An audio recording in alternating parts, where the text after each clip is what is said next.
Hello everybody, this is Moses from ZAATAR Gardens. This is episode 34 of Gardening Without Edits. I'm going to show you something right now that I get a lot of questions about. It's when do I plant my potted plants? The people always ask, when do I take them out of the pot? If I do, will they get damaged, etc. By the way, this is tree collards. This is from Project Tree Collard, good friend of mine.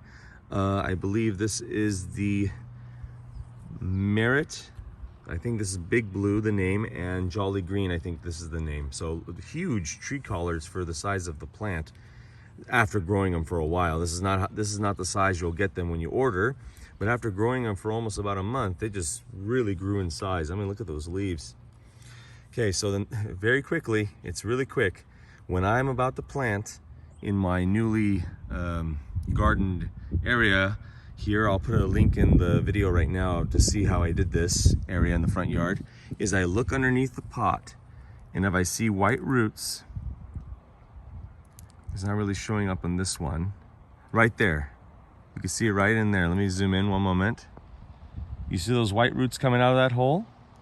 That's when I plant. Let's check the other one.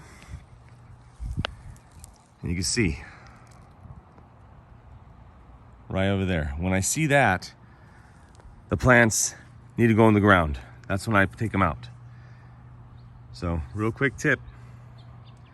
Happy gardening, everyone.